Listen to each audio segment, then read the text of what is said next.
All right, so we will be starting the governance and law panel shortly. First, I'd like to introduce our first speaker. Carlos Garcia Hernandez is presenting a paper entitled Fiduciary Socialism. He has a degree in philosophy from Humboldt University in Berlin.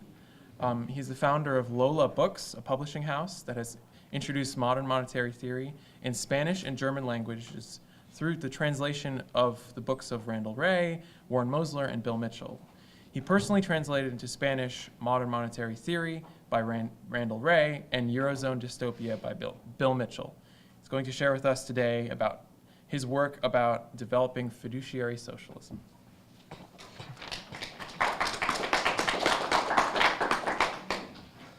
Well, first of all, thank you very much for the invitation. It has been a huge pleasure being here with you, and I thank you very much for your interest in my paper, Fiduciary Socialism. And thank you also for the other speakers. It has been extremely interesting. Yesterday was very moving to hear Matthew Forstater. And I think that in the presentation I'm going to show now, you will find certainly some common points. This all starts with the publication of modern monetary theory in German and in Spanish through Lola Books. Lola Books is my publishing house. Lola is my child. And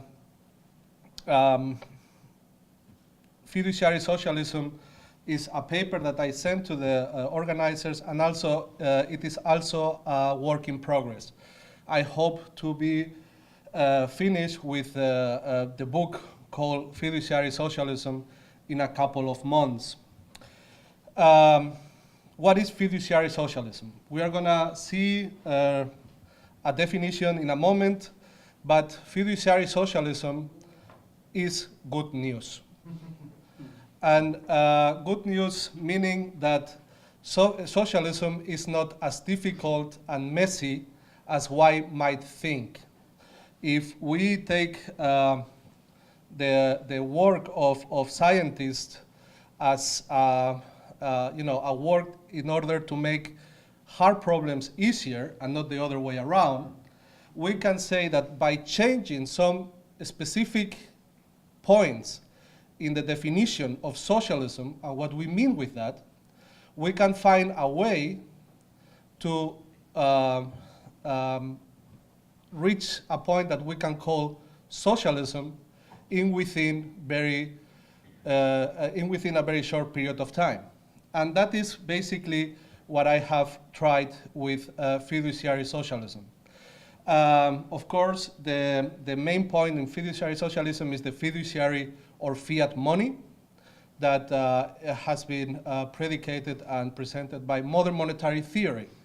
Once we understand the fiat character, the fiduciary character of money, we are ready to propose different definitions of socialism, different proposals of socialism that are much easier and much less messier and certainly much more democratic than the socialist experiments we have experienced, especially in the 20th century. So we need a definition. What is fiduciary socialism? Fiduciary socialism is the achievement of the goals of socialism by the application of modern monetary theory. And this is the definition we will use through the whole presentation. And here we can see that since the beginning we find the goals, like we talked yesterday. The goals are not the means. We will also talk about the means a little bit further up the presentation. Yesterday, I also have to say that I was very happy to hear Brendan Cook talking about Middle Ages, because I think that socialism is similar to the Middle Ages in the sense that it makes people hate it or love it. If you, for example, I come from Spain, but I live since many years ago in Germany.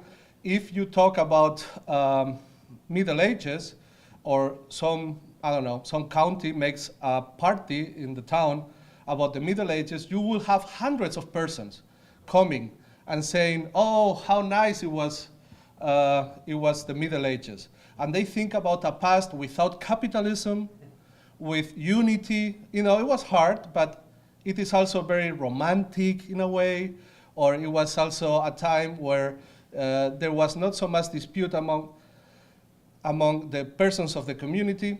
And at the same time, when you talk about Middle Ages, people think about the brutish times and the brutality of a time, the Dark Ages, when people kill each other, and we talk about diseases, and of course the lack of democracy, and all we know, all the negative aspects of the Middle Ages. I think that something similar happens with socialism. When you talk about socialism, and you talk about the goals of socialism, people react very positively. And goals of socialism, we will see, are wonderful things, are, in my opinion, the end of the human suffering. Not necessarily the beginning of happiness for everybody. We can consider happiness as a quest, as a personal quest of all of us, something we have to pursue, something you have to actively engage in. You know, in order to be happy, you have to be active. But when you talk about the end of suffering, you talk about certain bases that only socialism can provide. If I'm sick, I want to go to a hospital. I want my children to go to a nice school and to go to university if they want. I want to have housing. I want to have food. I want to have clothes to wear. And this minimum you cannot fall from, you know, this base that, you know, it cannot get worse. You cannot get worse from a certain point. You cannot, your situation will not be worse. This is what people think about, I think, when they think about the goals of socialism. But then there comes the negative part, the means of socialism.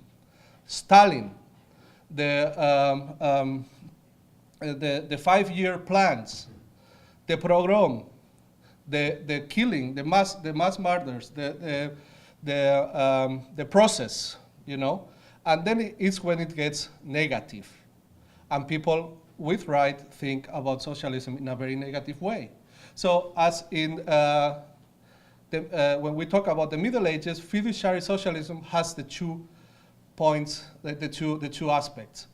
And I think that in order to only focus, or in order to focus in the positive aspects of socialism, we have to focus on the goals of socialism and not so much in the means of socialism. The means of socialism, we'll see, can change. They cannot.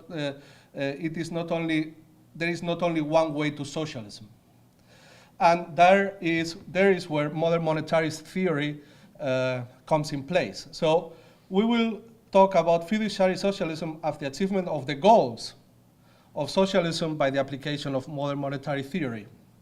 So in order to develop or to explain this definition, we need, first of all,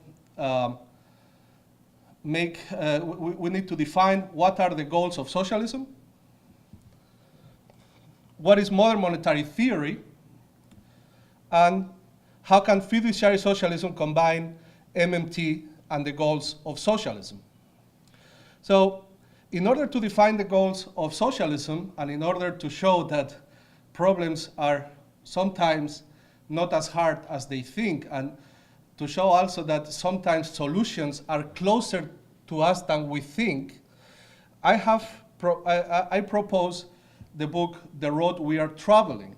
We are in the United States of America, and this book was written by an American thinker, Stuart Chase, in 1942. And in pages 92 and 93, we find 5 points that, in my opinion, if they were implemented, we could talk about socialism. Of course, Stuart Chase was part of the Roosevelt administration, But these 5 points were never actually in place. They never went so far. We have talked about Roosevelt yesterday in other applications, in other presentations, and we see how much doubts Roosevelt had. We have also seen how Roosevelt talked about the U.S. government as a household. You know, he never really went all the way with the New Deal. But in this case, Stuart Chase said that the road we are traveling should end in 5 goals that I personally identify with the goals of socialism. And we are going to see that they are pretty nice. Full employment. How can we be against full employment?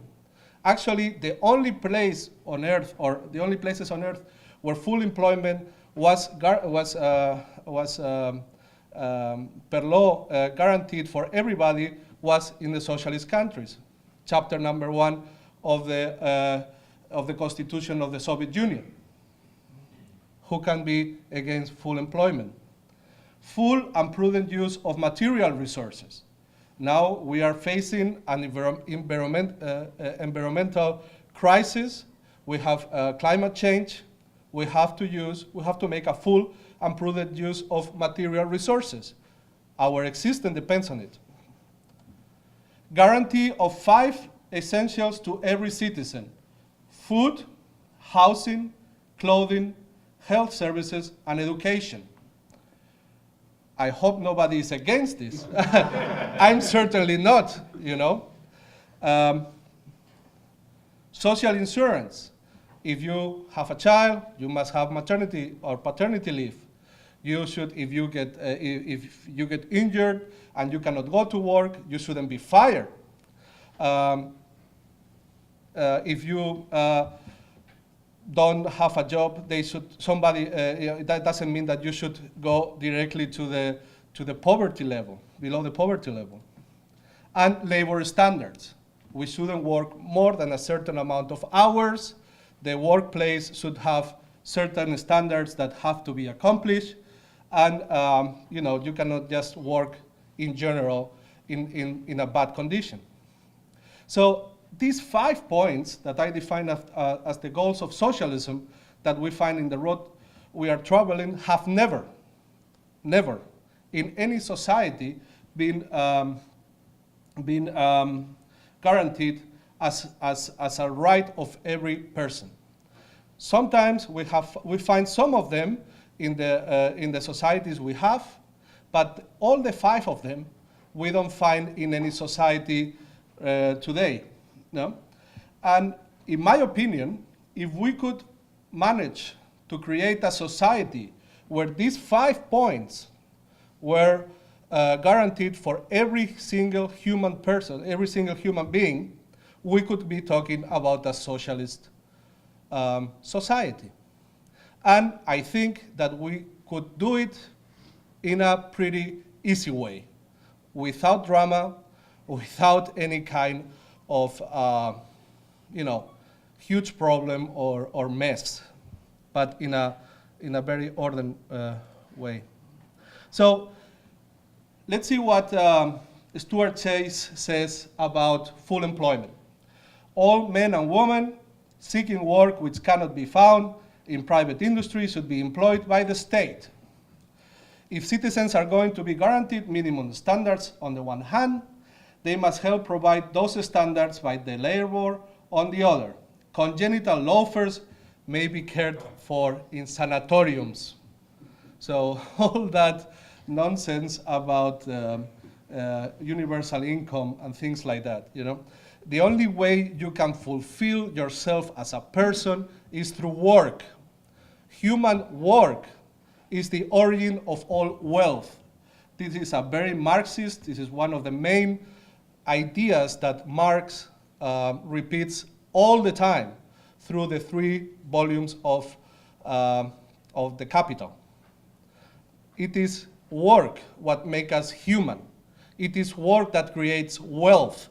It is full employment of all women and all men that want and can work, the only way forward for us as a society and as individuals. So full employment should be a right for every single person on this earth. Full and prudent use of material resources. This is a book written in 1942, which tells you a lot about how deep Stuart Chase could look into the future. And he says, idle plan and idle machines must become as great as a scandal as idle men. Natural resources, however, especially soils, water, forests, must be utilized without progressive deterioration of these assets.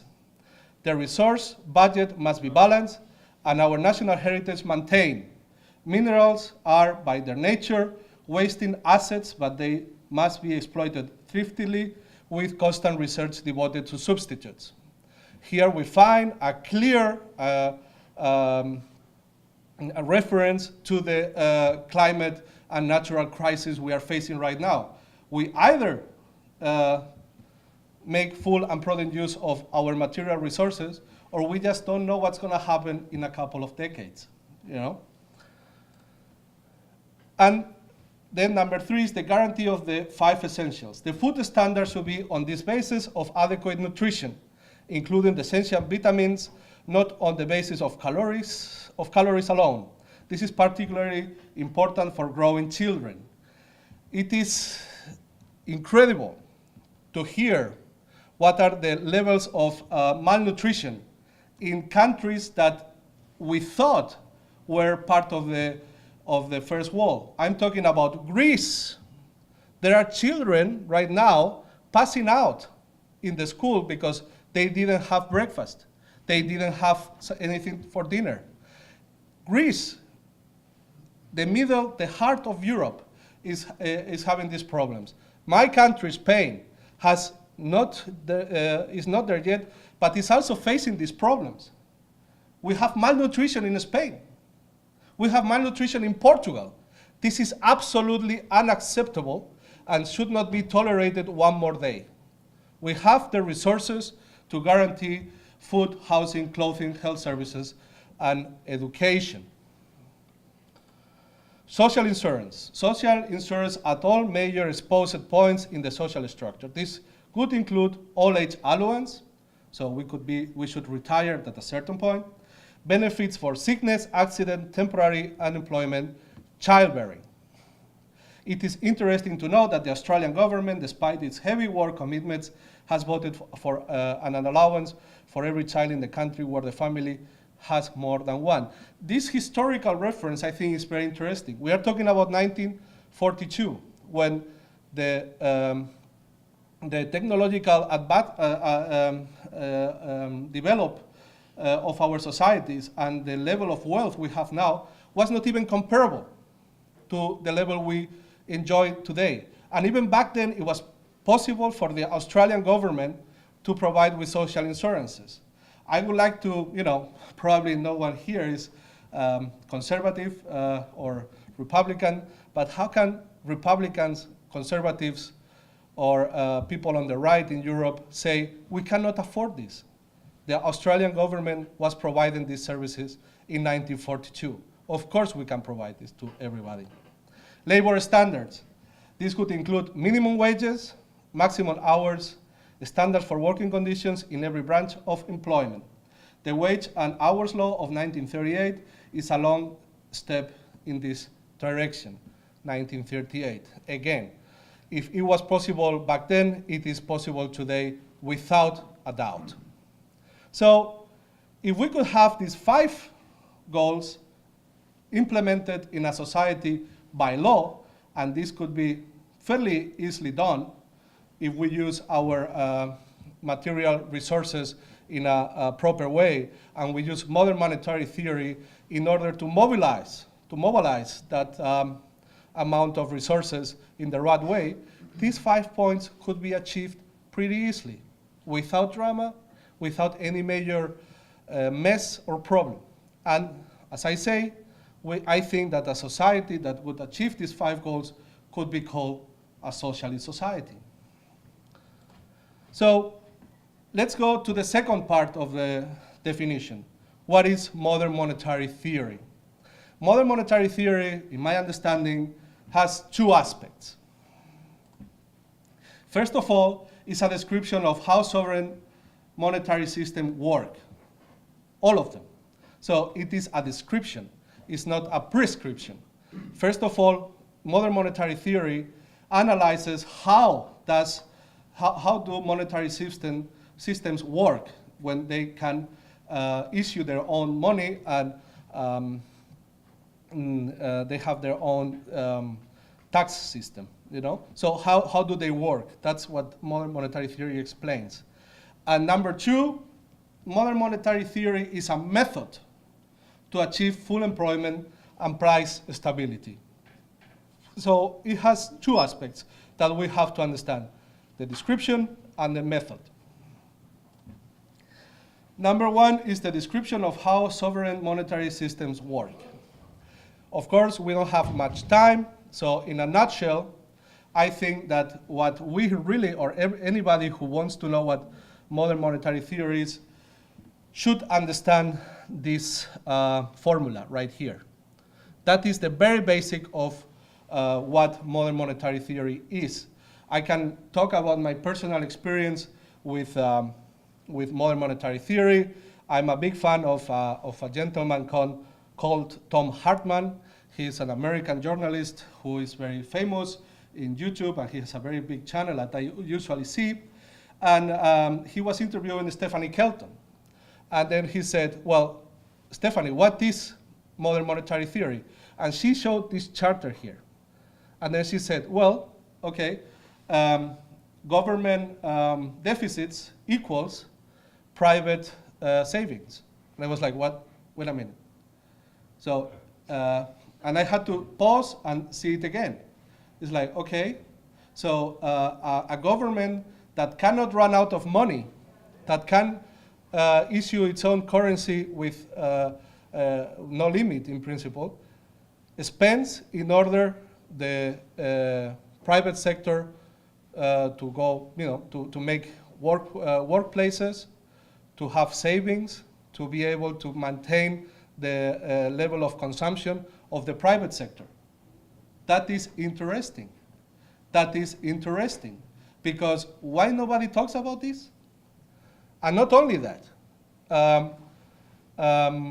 Stephanie Kelton kept on talking about how this could be done, or how this is done actually in every country that has monetary sovereignty. And she said, well, we don't have to worry about the deficits, we have to worry about other things. We have to worry about full employment and not creating inflation. But the level of deficits doesn't matter, because we cannot run out of your own money. And then, all right, I don't have so much time. And then I had to see it again. So the second part is the modern monetary theory as a method to achieve full employment. If someone asks me, what do you propose, what text do you think is the best text in order to start with modern monetary theory, I always say The Seven Deadly Innocent Frauds of Economic Policy by Warren Mosler. For me, that is like a thread that you pull, and once you understand these seven innocent frauds, is where everything gets started. If you pull the thread and you analyze what they mean, then is when you really begin to understand modern monetary theory. So as a method, I think that these 7 points are instrumental. I have written them here. We don't have time, but the first one is the federal government doesn't have to tax or borrow in order to spend. This is an epidemic in the left, especially in Europe, where we have all these Robin Hoods saying we have to tax and sack the rich in order to spend. No, we don't have to tax the rich in order to spend. We have to use the taxation for other meanings. But you don't have to be the Robin Hood to take from the rich and give to the poor. Actually, Bill Mitchell says that the definition of neoliberal is the person who thinks that this deadly fraud is right. So everybody thinking that you have to tax or borrow in order to spend is a neoliberal, you know. The second one is the government deficits. We have talked about it with when we talked about Stephanie Kelton. It's not a burden. The deficits do not define how much our children will be able to produce and consume. As we saw in the formula, the deficits don't take away savings; they add to savings in the private sector. This is incremental. Social security is not broken because federal government checks don't bounce. Trade deficit, this is also terrible in Europe, is an unsustainable imbalance that take away jobs and outputs. We have now an absolutely terrible system in the European Union that says that you are only allowed to grow through exports, and they don't understand that exports actually are costs, you know, and imports are benefits. And this is, of course, related to the Deutschland model, the German model that has been imposed to the whole European Union. We need savings to provide the funds for investments. Once again, investment adds to savings. And it is a bad thing that higher deficits today mean higher taxes tomorrow. And here, of course, agrees, but the innocent fraud is that it is a bad thing when in fact it is good. If you really have higher taxes tomorrow, is because you need to control inflation through taxes, and that is because higher deficits have provided full employment. So how can fiduciary socialism combine with MMT and the goals of socialism? Because MMT can be used as a method to achieve whatever goals government desires, including the goals of socialism, regardless of the ownerships of the production means. If we see what definition is written in most of the dictionaries or encyclopedias we will see that almost all of them say that socialism is the public sector ownership of the productions of means. They don't talk about the goals of socialism. So as long as the government owns everything, it doesn't matter if you can go to the hospital. It doesn't matter if you can go to the university. It doesn't matter if you have housing. But since the government is the owner of all the production means, this is socialism. Well, it's not. It doesn't matter who the owner of the production means is. The goals of socialism can also be achieved in a system with private property. Not a big deal. If you talk about... We have to give time to the other people. 2 seconds. Okay.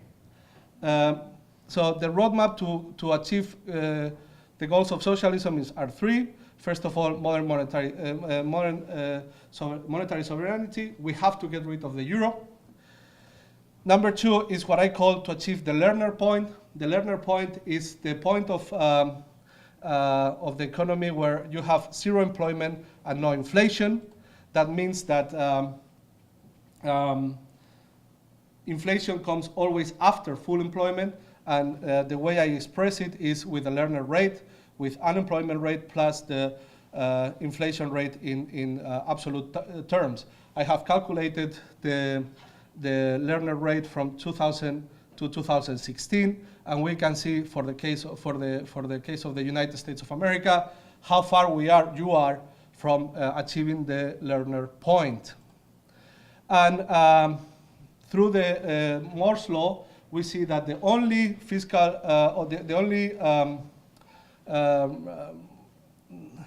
there is no financial crisis so deep that suddenly increase in public spending cannot deal with it, meaning that the resources are the only limitation, not the money. So in conclusion, if a government enjoys monetary sovereignty and is able to collect taxes in an efficient fashion, it is never financially restricted. The only restriction are the resources. And I believe that with the vast resources put at our disposal by technological advances, the goals of socialism could be achieved everywhere in the world. Even though it would take longer in developing countries, this achievement would only take a couple of years if not months, in developed countries. Fiduciary socialism, I believe, offers what is the easiest and more desirable and fastest way to achieve the goals of socialism. Thank you very much.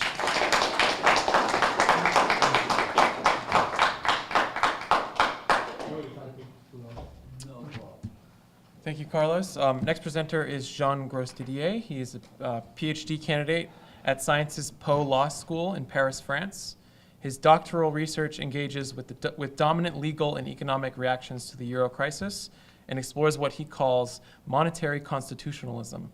Tracing the constitutional relations between money and debt, it analyzes how the euro is shaped by a constitutional framework that distinguishes monetary policy from economic policies. He'll be presenting a paper entitled Payments Systems Beyond Settlement, Some Legal Realism About Money.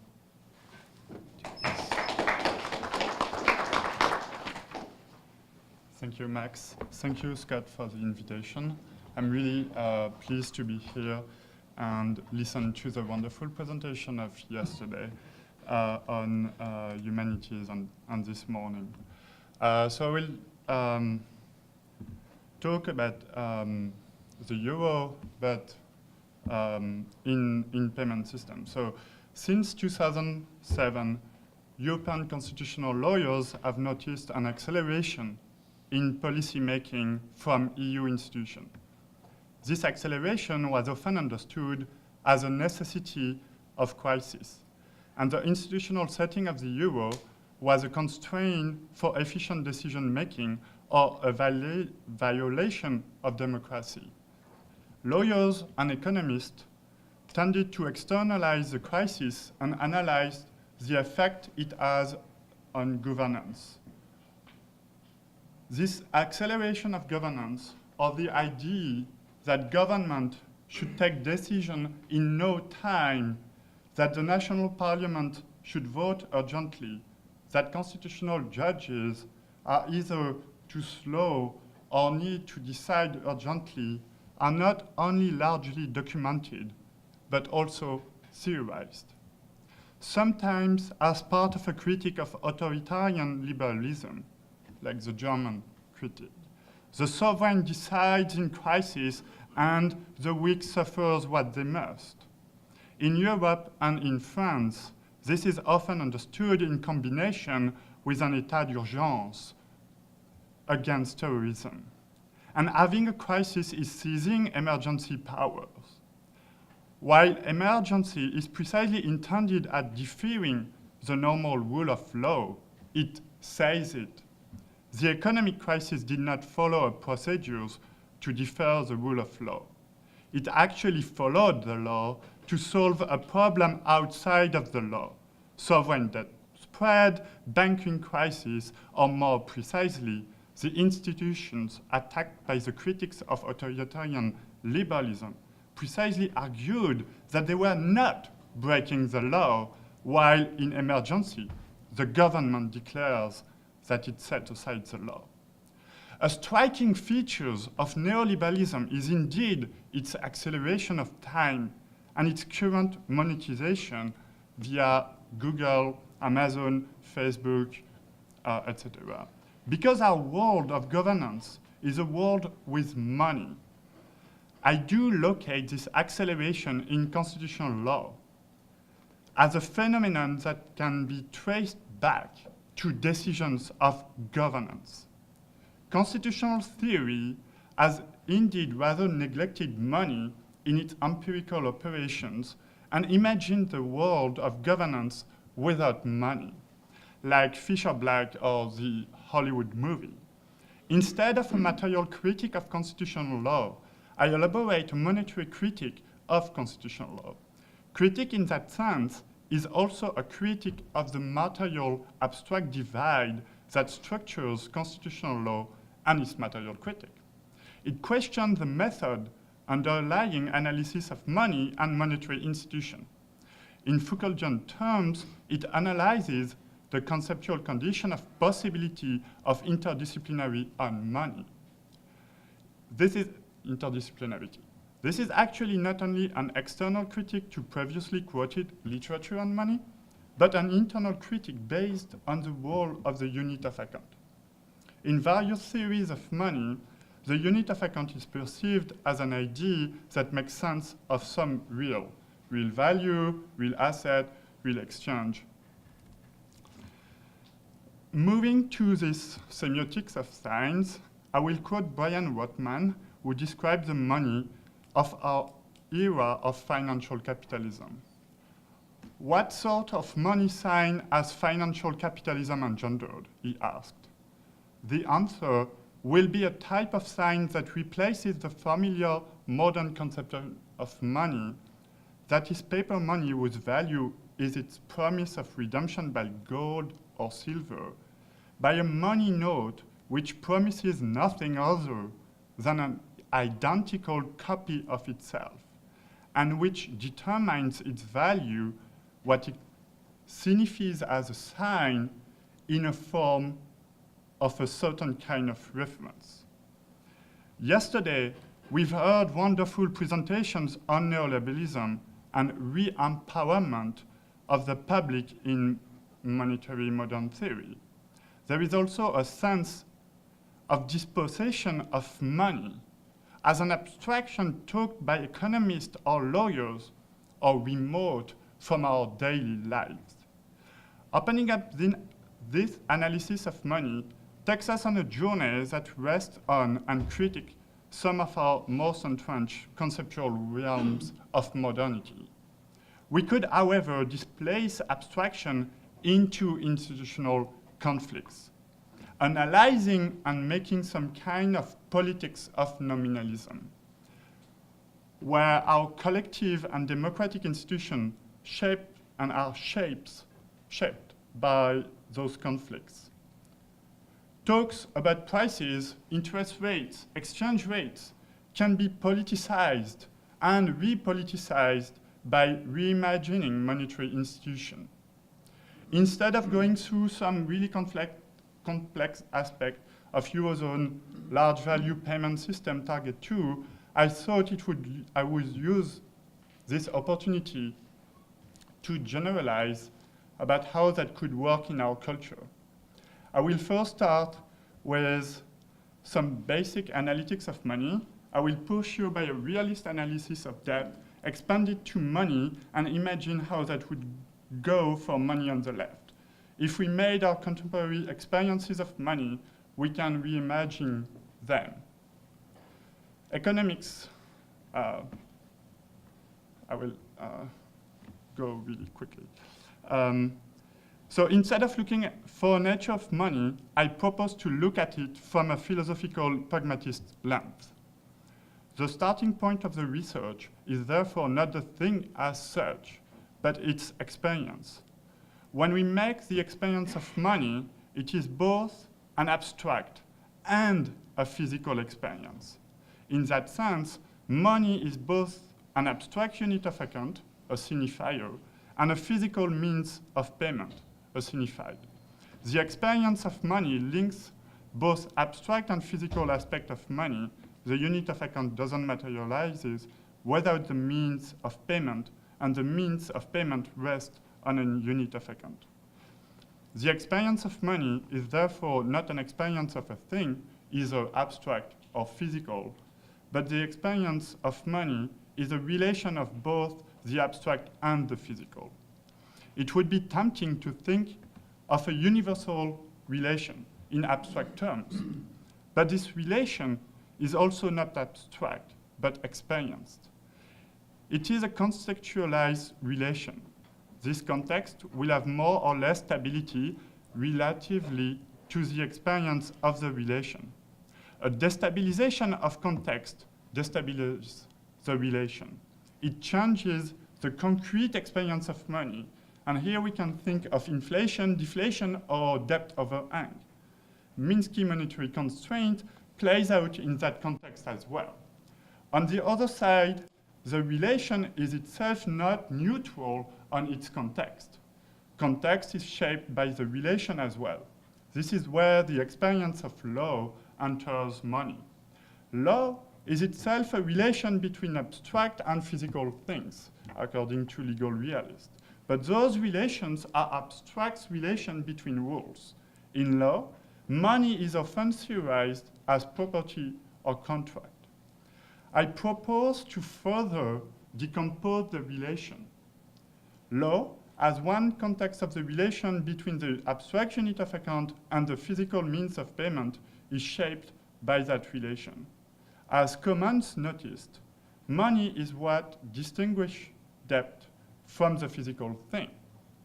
Money has this capacity to create the experience of debt in law. If debt is distinguished from the physical thing, debt is therefore related to money. The experiences of money and debt are mutually constitutive. Debt materializes the relation of abstract unit of account and the physical means of payment, and the relation between the unit of account and the means of payment define the debt. But debt and dual relations are themselves experienced in context. There are different qualities of debt that defines various relations between the unit of account and the means of payment that shapes our relation of money. When debt are not seen in relation to money, debt are part of a legal system. And part of our experience of debt is a legal experience. Our legal theories of law shape our experience of debt. A judge deals with question of validity, enforceability, negotiability, repayment of debt. The experience of money, a relation between a unit of account and a means of payment, also resists its legal characterization from a debt as a command to pay that is precisely defined. This legal characterization has, however, been enforced as justifying the principle of nominalism. Thinking like a lawyer means saying that the payment of debt is based on the unit of account and negating the relation between this unit of account and the physical value of the means of payment. Opening venues for a discipline that can be based on the space opened by that question as a non-legal question, economics. And I'm referring here to the case of mixed money in New England. In England, the principle of nominalism is in the repayment of debt still structures our monetary regime. As defining a payment of a debt by its unit of account, it defines the relations between law and political economy. While a science of law is concerned about the repayment of debt, the relative value between the means of payment and the debt to be repaid is now left to political economy. The power of the sovereign is asserted on the repayment of debt at the same time that it loses power on the creation of value as defined in the relation between its unit of account and the physical means of payment. John Roger comments, considered indeed that, I quote, it's a bit long, sorry, all units of measurement are nominal, just as language is nominal. Yet, they have reality. Their reality is collective action, for they give precision to the working rules that determines how much or how little should be paid or performed by individuals or corporations. This brings us to the economic significance of these units of validity. Their institutional significance is the measurement, enforcement, and release of duty. They are the units used by the courts to measure, enforce, and release individuals in whatever may be determined to be in conformity to public policy at the time the reciprocal duties of performance and payment. The economic significance is in the, he makes the distinction, the economic significance is in the expected relative scarcity at the time of negotiation in each transaction of the means of performance and the means of payment. This becomes the transactional meaning of value, which with its three measurable dimensions of use value, scarcity value, and future discount value. So I will actually criticize this distinction between economics and law from an internal point of view. Because what have the legal realists done to nominalism? And these are the US gold clause cases after the government officially devalued the dollar in 1934, therefore applying the principle of the case of mixed money, the principle of nominalism. The gold clause cases raise the problem of the repayment of debt commitments, should it happen in the now devalued dollars or in terms of gold. Those cases expanded the principle of nominalism to both private and public contracts, but in case of sovereign debt, the majority balanced it with the 14th Amendment of your Constitution. Justice Stone have a concurring opinion based on the power of government to regulate both debt and money. Nominalism is understood in relation to the payments of debt, and both relate to the power of the government to regulate the currency. Legal realists viewed law as a vehicle of governance in the hands of lawyers and backed by governmental force.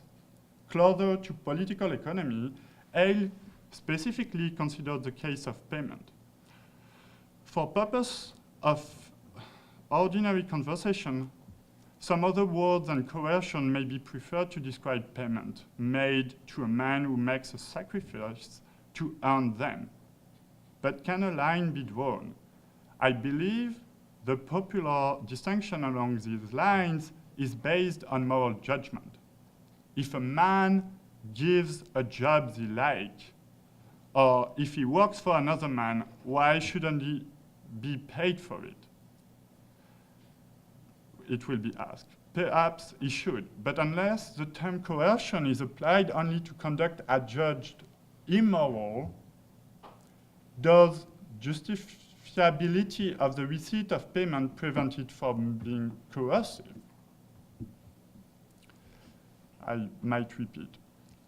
Unless the term coercion is applied only to conduct adjudged immoral, does justifiability of the receipt of payment prevent it from being coercive? Legal realism invited us to take a broader perspective on law.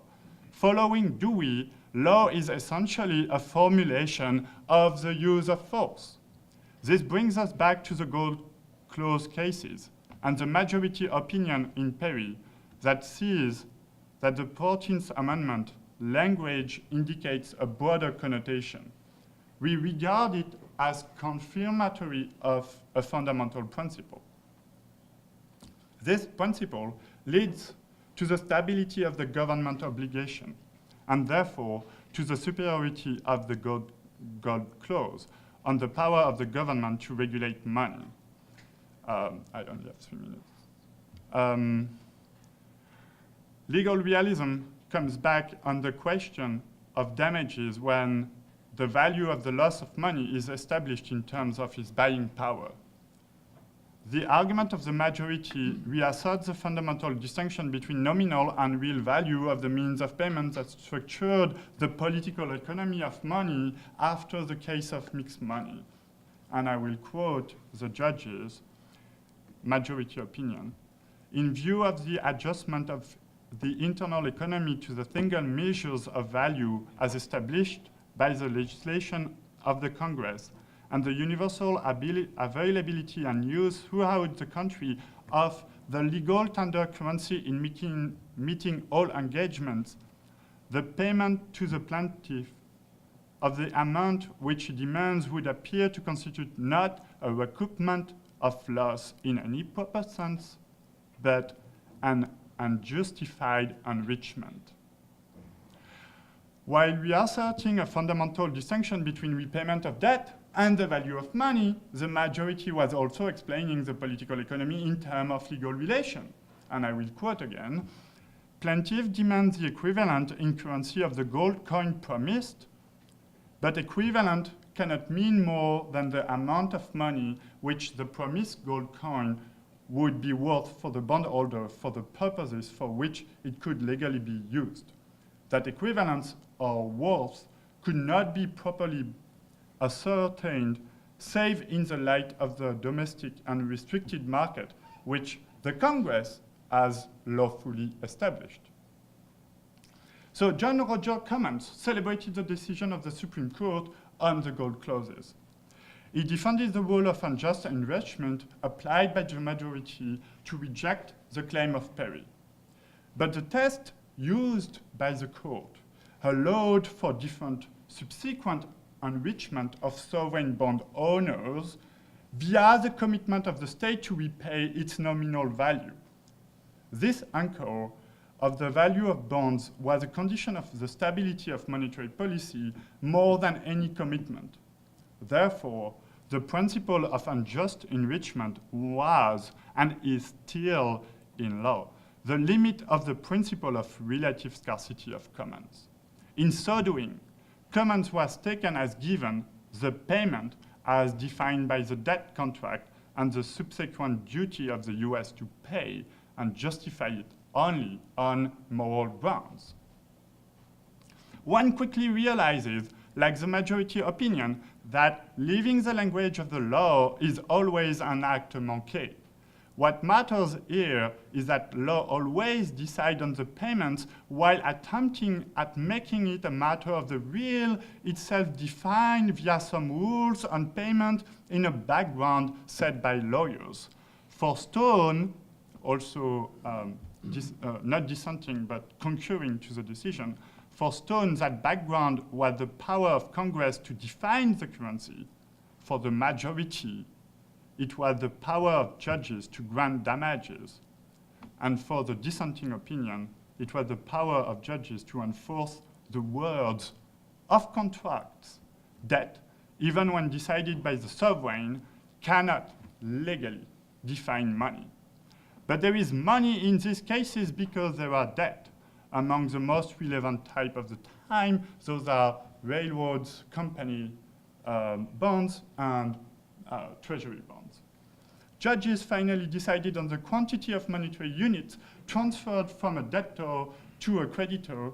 The context of the decision was also exceptional. It made the headlines of the newspaper, and the Supreme Court made specific announcement on the timing of its decision. This matters to the experience of money. This context is obviously relevant to the judges and the decision they took. I mean here the quantity of monetary unit allocated to the plaintiff. This speculative moments on debt, third part, was made possible by the previous decision of FDR. The Emergency Banking Act of 1933 prohibited private holdings of gold coin, or gold certificates, and an executive order of April 1933 mandated the Treasury and the Federal Reserve Banks to the exchange of gold at face value in Federal Reserve dollars. The joint resolution of June 5, 1933 prohibited any payment in gold. The case and the speculative behavior in its meantime reinforced those decisions on the means of payment and reserve of value of gold by challenging the unit of accounting the debt. The combination of those decisions and of the cases, however, opens a policy space to the Fed and the Treasury. Sovereign debts were always more protected than private debt, and at the same time, their value could be determined by Congress. The banking crisis that led to the Emergency Banking Act showed tension in the inter-district accommodation operation, which is actually some kind of accounts in between Federal Reserve banks to allow payment of commercial banks that banks with the Federal Reserve Banks of Atlanta to commercial banks that banks with Federal Reserve in Boston, for instance. At the time, the New York Fed, so early 1933, the New York Fed was losing gold. Pressure on New York was intense because it was the first port of call for foreign investors, both private and official, thinking to repatriate US gold. So France and England especially. New York lost 61% of its reserves between the 1st of February and 4th of March, whereas the system as a whole lost only 18%. By losing gold, reserve banks could no longer settle.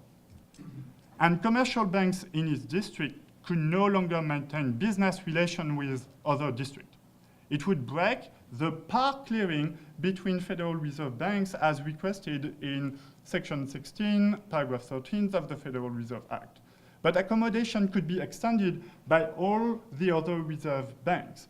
Before 1933, those accommodations already mobilized treasury bonds and other debt instruments. So the Federal Reserve could rediscount the discounting paper in one Fed if they had a surplus in gold. Accommodation needs in 1933 led to a crisis in the Federal Reserve Bank that was forced to compel other reserve banks to provide assistance to the New York Fed. The Banking Act of 1933 created the Federal Open Market Committee, and the 1935 Act prohibited the Federal Reserve banks from purchasing or selling securities except under instruction from this committee. The system open market operation became the principal means of sharing gold reserve, ensuring that all reserve banks had sufficient holdings of interest-bearing government security and adequate earning. The SOMA also allowed Federal Reserve banks short of gold to sell their participation in open market operation against gold certificates. As noted by Icon Green, this was collateralized lending, loans of gold, certificates collateralized by treasury bonds by another name.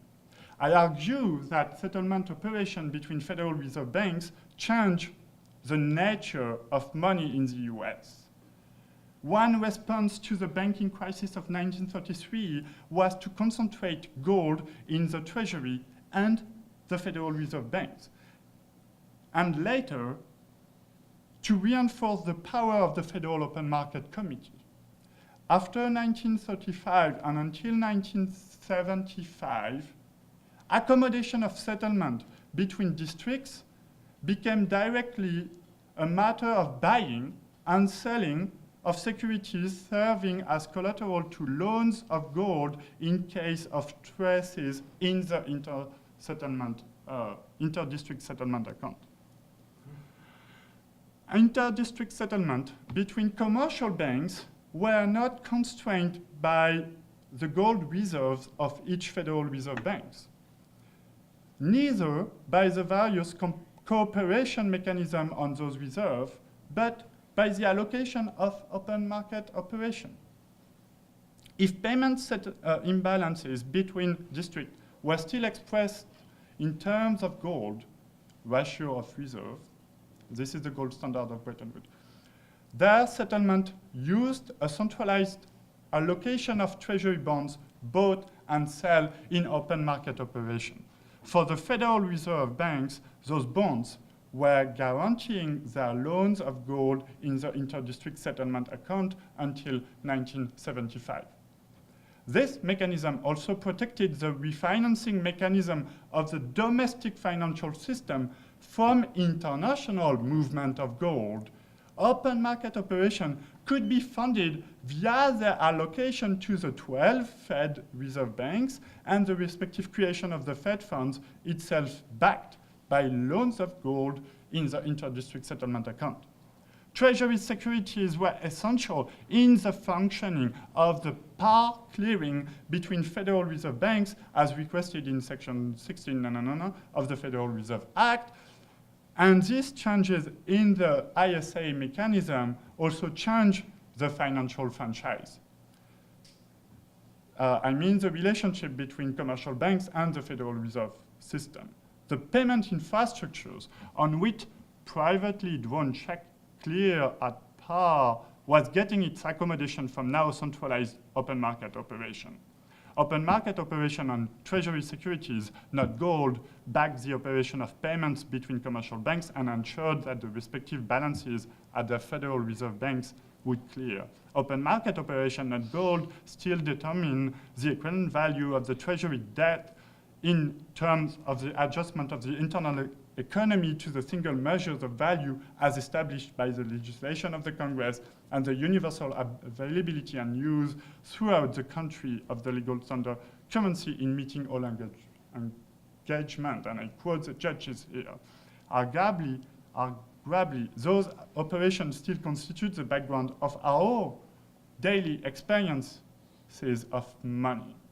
From a withdrawal of dollar bills at the ATM to the payment of a friend via Venmo, banks, commercial banks clear via each other through that system. If the decision of the gold close cases closed a speculative moment, it also opened a new one based on the settlement of transaction of treasury securities to maintain an overnight interbank lending rate target and to ensure the smooth transacting between commercial banks. This long moment came to a close in 2007 with the burst of what has since then been called shadow banking, taking the left to call on disciplined regulation of shadow money creation. I need to wrap up,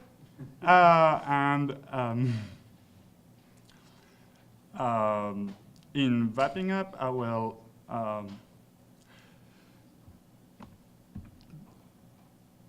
conclude by saying that mechanisms of settlement were essential in allowing the semiotics of money that characterize financial capitalism in Rothman's terms. It promises of an identical copy of itself, the self-reference of money we were talking before. But those mechanisms of settlement open up the identity, the universality of the unit of account to governance.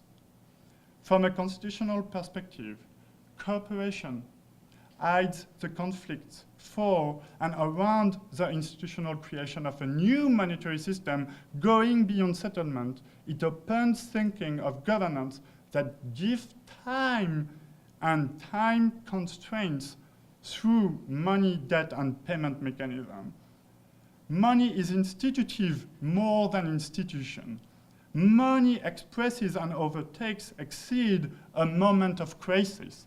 It derives conflicts rather than dissolve them in the sense of creating derivatives.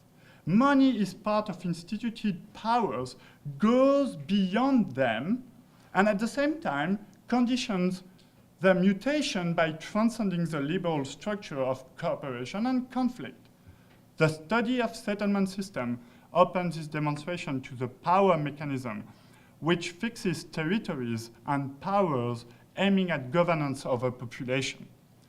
By looking at the institutional crisis of 1933 in both the Supreme Court decision and its background for the inter-district settlement of payment between reserve banks, the difficulty of identifying the asset for this settlement, gold or open market operation, in between 35 and 75, was strangely key to operationalize it and moving it to a national and centralized powers.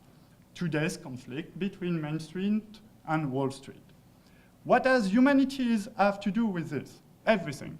The experience of our money signs is itself an experimentation à la Dewey, blending and binding. Blending establishes relationships that readily convert equivalent between different forms of assets and substitute for them. Homogenization by commensuration is then binding the future to the present or one place to another. The activity of knowledge, trying to get to know the unit of account, making sense of it, is part of his operationalization. Through the money medium, humanities are governance as much as law. Like the lawyers in my story, we are busy trying to make sense of it. cutting in the will. The promises of those activities might not be in revealing or performing, but in governing our experience. In face of a financial capitalism that is perceived by the public as more and more abstract, new blinding and new experiences to enhance a collective experimentation with money are a collective responsibility and cannot be reserved to money makers. Thank you.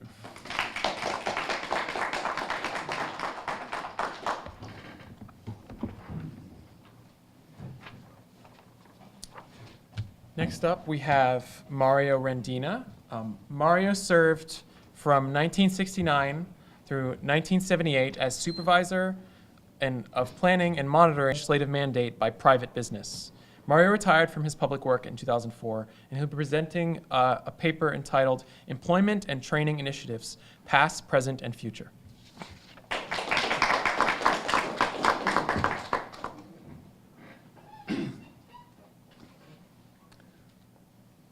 I think this paper will go a long ways toward talking about what Carlos was describing, that we had things that we had achieved in those 5 points, and what we have lost over only a few years in my experience. Good morning, I am Mario Rendina. I am Mario Luigi Rendina, so I am not only the cartoon, but I am also the game.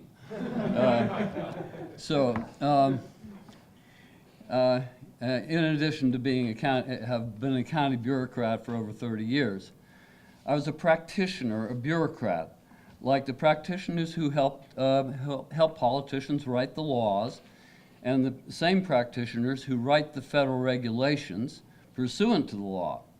I was a local practitioner that read and interpreted the law and the federal regulations that implemented and regulated employment and training programs in the Tampa-Hillsborough area.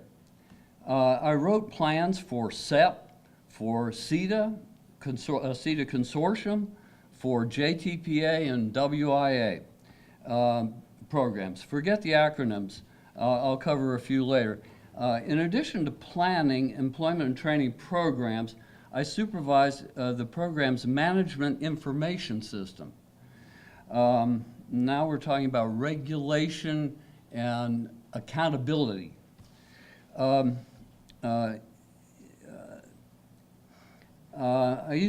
also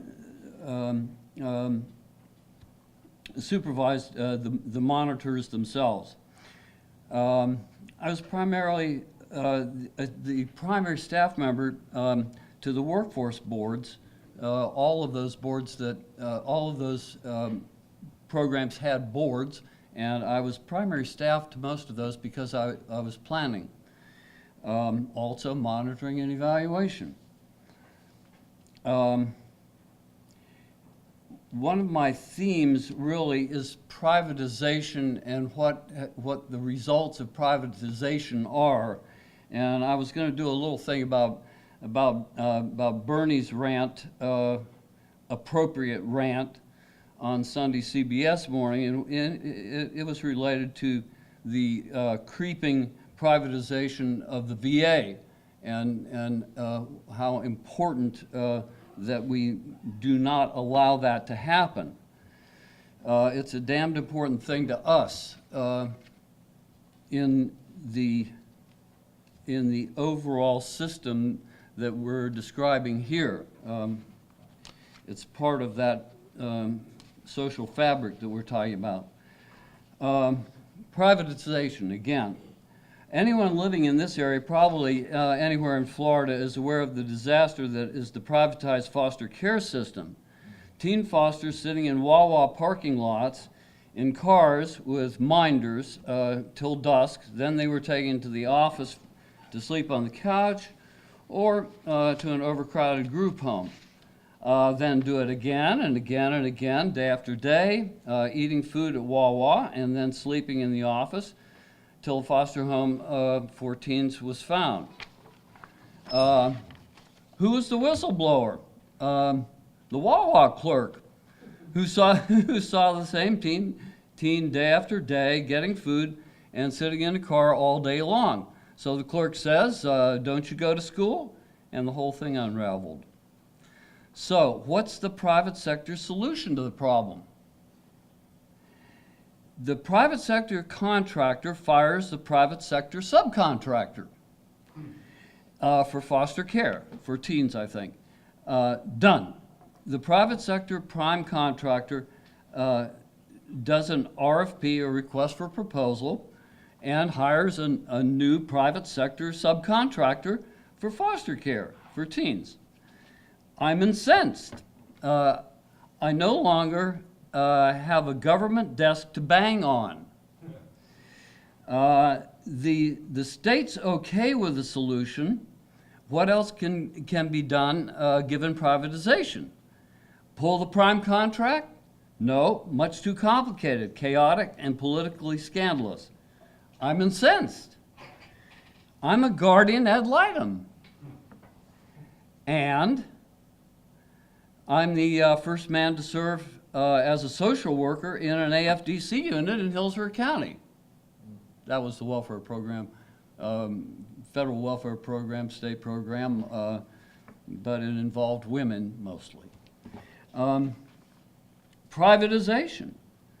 Now, perhaps you're not aware of it, but privatization is the first battle we must fight, at least in the state of Florida, when it comes to a job guarantee initiative. Why?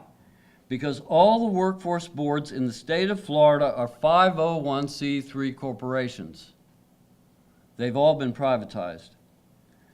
And those boards control basic labor exchange, among other things. They also control many, many programs, but let's talk about basic labor exchange for a moment. They control basic labor exchange, but labor exchange has been a function of government, an initiative in response to the massive unemployment engendered in the Great Depression, and embodied in the federal Wagner-Peyser Act. What do you find in the Wagner-Peyser Act? Structurally, it's under the United States Department of Labor, Employment and Training Administration, United States Employment Service, USDOL, ETA, USES. At the state level, in Florida, it was known as the Job Service. That's pretty straightforward. With local offices throughout the state, job service offices, to do basic labor exchange. Since privatization, the Job Service of Florida has morphed into the Agency for Workforce Innovation, AWI, Workforce Innovation. And then the Department of Economic Opportunity, that sounds really good, at the state level, and career source offices at the local level. I can go to that office and I don't get a job, I get a career, okay? So our job service offices have turned into career source offices at the local level. The title of this agency seems to change at the state level, seems to change with every new governor and or when there has been a scandal associated with any current label, like AWI. Look for a change of label soon. They have a big scandal on their hands right now.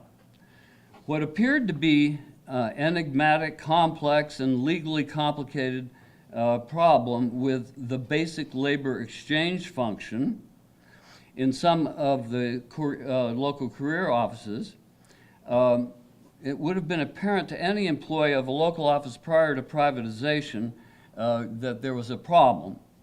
In fact, someone in a local office must have talked with the folks who buy ink by the barrel and buy paper by the ton. A journalist with the Tampa Bay Times. Well, here's how simple basic labor exchange is under Wagner-Peyser. First, an employer has a need for a specific job, so he places a job order with the local career source office. The Career Source office lists the job on the computer network as a job opening. A job order simply specifies the minimum requirements for the job being listed.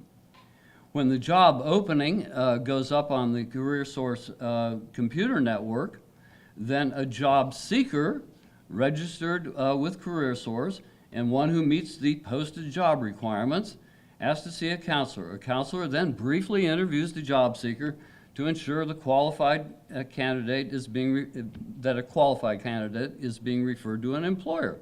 The employer then interviews the number of job seekers he has requested in order to fill his opening. The employer then makes his selection and notifies Career Source that his job opening has been filled by Mary, a given individual, who is referred by Career Source pursuant to a job order. The basic labor exchange is complete. An employer has a job available and a qualified person looking for that job found it through a simple mechanism and was hired by an employer. So with all the steps of the process complete, Career Source reports a job placement to the state and the office is credited with a placement. How can you possibly mess up or commit fraud under Wagner-Peyser? Well, first, with a modicum of monitoring for accountability, it can't happen, but it did. So, who is responsible for monitoring the system for accountability to us? Again, I don't have a desk to bang on. Because Wagner-Peyser is a federal law regulated by the U.S. Employment Service,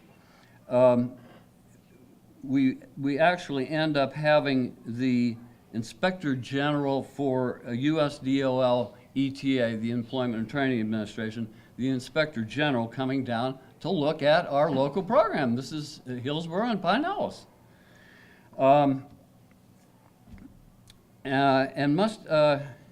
And those folks, the Inspector General must end, or presumably checking on the integrity of Florida's basic labor exchange system. This is the way people get jobs under the federal program. It's a very important function, and a very important function for the Inspector General to make sure that the system has integrity.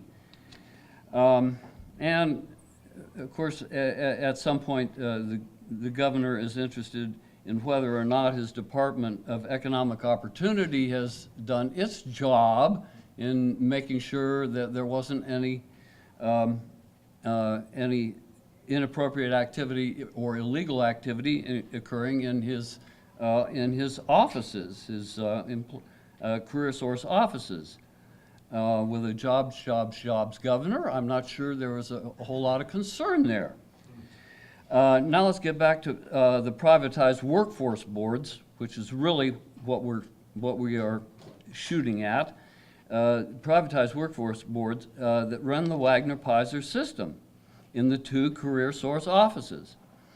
Our good friends at the Tampa Bay Times, you remember the ones that buy ink by the barrel and paper by the ton, they discovered through tips and extensive research that the placement numbers for the Career Source offices in both Hillsborough and Pinellas have been highly inflated, and that incentive bonuses have been paid for the fine performance.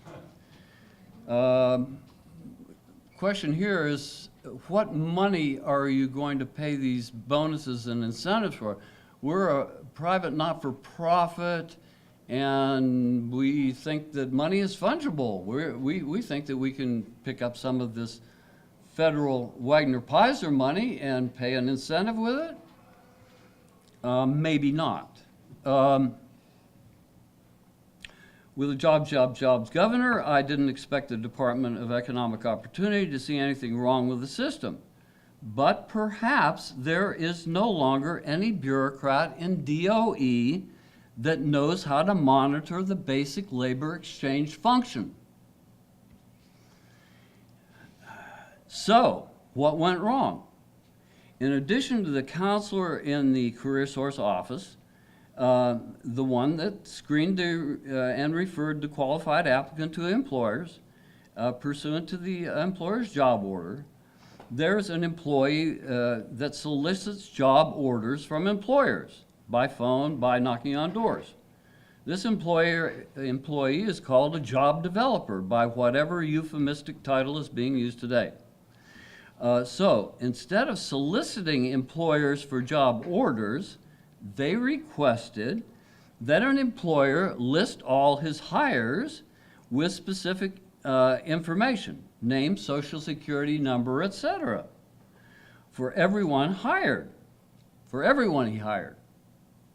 Not everybody referred by the career source, but everybody he hired. Then the list was sent to the job developer in an employer, if the employer agreed to prepare the listings, he signed a brief agreement.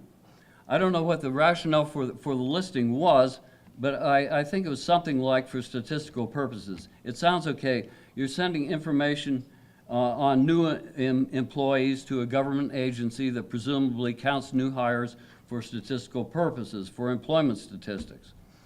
So it probably sounded okay to an employer. And some big employers signed on to doing these listings. And the listings had sufficient information for career source to upload the data to the state's database.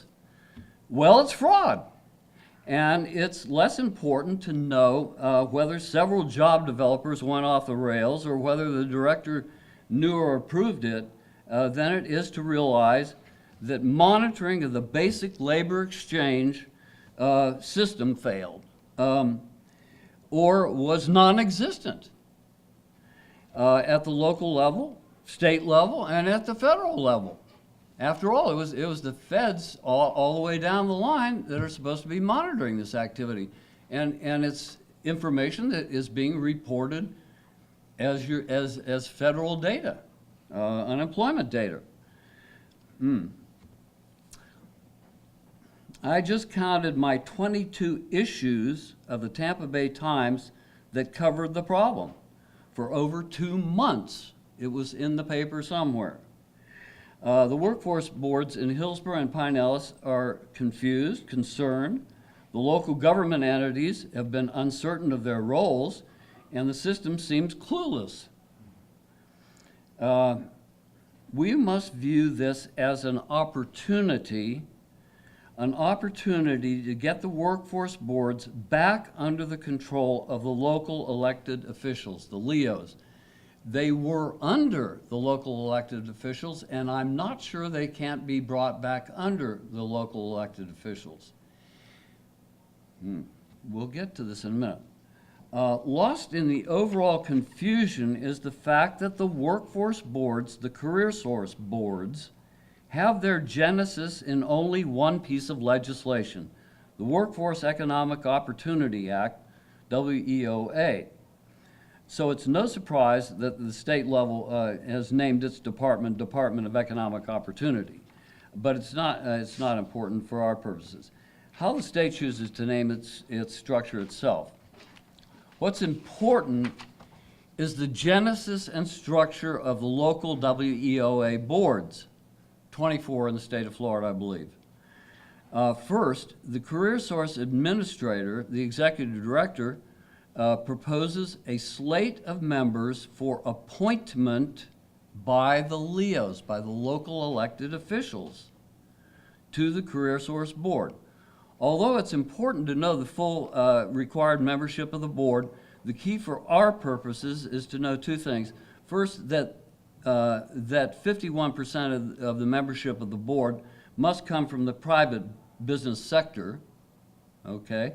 So the board is business dominated, and that a LEO, local elected official, must be on the board.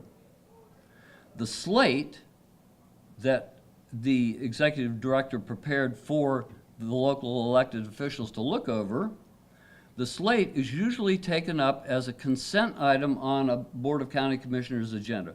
Consent items are non-controversial, and each commissioner has agreed to the item in advance of the meeting. So 50 items are done as one item. This is a consent item, boom, and maybe 50 items are covered. And the board, the slate for the workforce board is normally done in that way. I have prepared many of them. And no, without any hesitation, they're done as consent items. After all, they've been through county legal, they have been through every county department. So the board has appointed, the BOCC, the Board of County Commissioners, has appointed the workforce board, and presumably the executive director of CareerSource forwards the appointed slate to the state for certification. The certified board then elects its own chairman. We're a 50c3 board, we elect our own chairman. And I believe this must be a business member that is the chair. Not sure, doesn't make any difference. Back to the scandal. The chairman of one of the boards disagreed with the LEO, the local elected official, on that board over the motion to fire the executive director. The LEO wanted the executive director fired, but the chairman argued, with effect, not to fire him, so the executive director was retained at that meeting. The LEO told the press, or the Board of County Commissioners, I'm not sure who, that the chairman should be removed. And lo and behold, there was an executive committee meeting wherein it was decided to fire the executive director with severance. After much back and forth with both the Hillsborough and Pinellas workforce boards and both boards of county commissioners, and after the governor belatedly advised against severance, the executive director was fired. Period. Probably unknowingly, the LEOs had assumed powers long forgotten. They could have rescinded their board appointments, and the board would have floundered until someone came forward with a new slate of appointees for the BOCC or some other chaotic scenario. There are two lessons to be learned here: that the power and perhaps the liability remains with the local elected officials. And if they want to avoid scandal and institute board staff accountability and accountability for the actions of their workforce boards, they must hold those functions unto themselves, create a department of county government once again, and once again use their own personnel, fiscal, and other regulatory mechanisms of county, not to just avoid scandal, but to perform a function of government. Okay, that's the rant. Yeah, I think we're on that same page. In looking to the future, let's check out the past for some guidance. But let's decide what we want in the future. We want, I think, a job guarantee approach, one that couples a structural unemployment component to ensure production of jobs that are in demand, or jobs that have portable skills, or both. Almost any occupation in the field of healthcare would be a good example of a job having portable skills. So at the front end of our local system, we'll triage those with structural issues toward our structural team composed of an intake specialist. I'm going to give you a bunch of specialists, and you'll see that they have various functions on the team. We have an intake specialist, a counselor, a services specialist, a training specialist, a job developer, and a follow-up specialist. The different specialists follow the participants through the various phases of the program: intake, services, training, and placement. We'll have employment and training teams throughout our service area to ensure the availability of our services in to all jobs or skills training seekers. To the extent feasible, Team staff will reside in the team's area of operation, so that there will be a strong connection between the team and the community.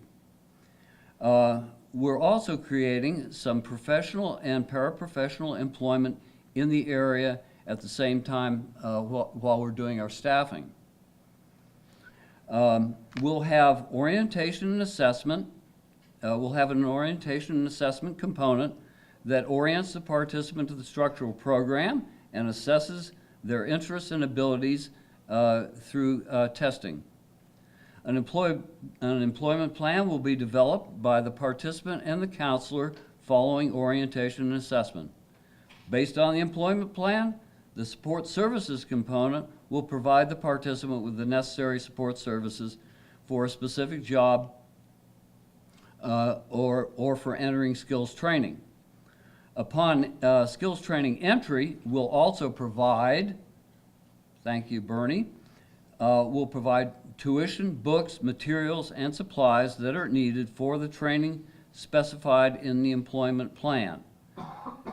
This existed under CETA, this existed under the SEPs before it, Concentrated Employment Programs. So this is nothing new, and it's nothing that Bernie is giving birth to. Bernie is simply saying this is something that we need, and so we are going to provide tuition, books, materials, and supplies. Following skills training, the job developer will locate a training-related job in the private sector, or if no training-related job is available in the private sector, the participant will be transferred by the counselor to the job guarantee team. We're going to have a job guarantee team. Remember, we've got structural on this side, and we've got a job guarantee team on this other side. On the job guarantee team, we only have job placement counselors and follow-up specialists. The job placement counselors have access to the local government's job bank, and they make participant referrals to available jobs in the job bank. When a job is found, the participant enters a time-limited trainee period, then on to full-time employee status. The follow-up specialist is checking with the trainee's supervisor for the trainee's progress and is assisting the trainee with problems on the job, also giving feedback to the appropriate job placement counselor. We'll have an administrative unit, one that is bifurcated, structural administration and operations and job guarantee administration and operations. The bifurcation will follow the anticipated funding streams. I expect that the structural side in today's world will follow a WEOA funding stream. That's the Workforce Economic Opportunity Act that has the boards under it, with a local workforce board. But the workforce board in this model is advisory to local government and staffed by local public employees and headed by the director of a county or city department. It will be the JG department. The second funding stream would be exclusively for job guarantee administration and operations and would be under the direct control of the local government entity. What do the funding streams look like? For the structural program, there would be discrete block grants to the states, to areas within the state of a certain minimum size, to become service areas within the state. Smaller entities could form consortia to gain sufficient size to become their own service area, and the remaining localities would be funded through the state's block grant and called the Balance of State Service Area.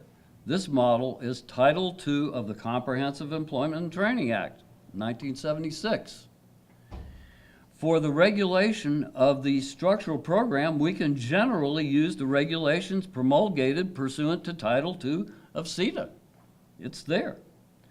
We'll also have a summer youth employment and training program patterned on Title II of CETA, wherein we'll supply county and city parks with recreation leaders to supplement existing staff during the summer months. This program employs young folks and helps the parks provide a safe place for the additional kids left in the parks by their parents while school is out of session. Easy. And it existed. The job guarantee funding structure would be like CETA Title VI, which was public service employment, except the feds would retain funding for federal level projects such as roads and bridges. The states would have block grants for the state's projects, perhaps infrastructure projects as well. And our previously established service delivery areas would also receive block grants to meet local needs. The funds would be as great as politics will allow. That's it.